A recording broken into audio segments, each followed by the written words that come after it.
Welcome back, everybody.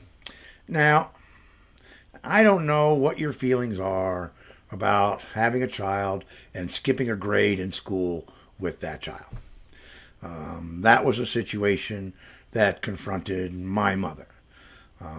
They put us through all these tests and stuff, and the end of the second grade, and they were like, wow, we should skip your kid third grade and move him up to fourth.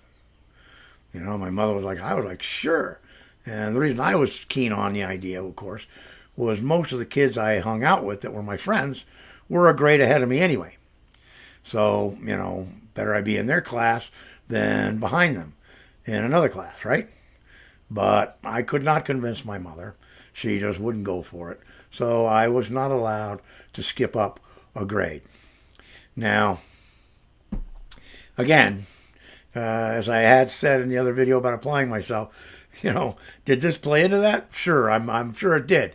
Because hey, I'm smart enough I can get a thing. Why not? Whatever.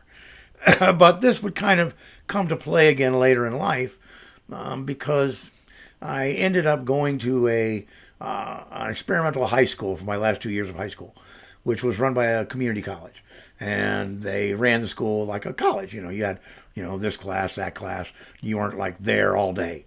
You took your classes when you took your classes. And I had told my parents that one of the reasons I wanted to do it was because I would get out a half a year early. Well, I ended up getting out a half a year late. Really kind of didn't make my mother very happy. But in any case, the thing was, I ended up taking a CLEP test, whatever that is. I don't even remember. And I found out that I clept out of a whole semester's worth of freshman classes. Freshman English stuff, math stuff, science stuff. Wow, okay, cool. Great. So, there I was again, the non-apply yourself, non-achiever, snaking by simply because somehow I was able to absorb enough information to get by.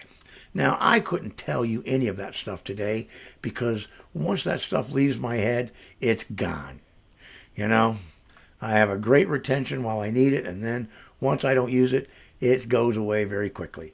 So much for my teachers beating it into my brain and having it last forever. I'm sorry to say it didn't, and that's just the way it goes. But that was my story about possibly advancing and skipping a grade, which I didn't get to do. But, oh well, everything worked out for the end.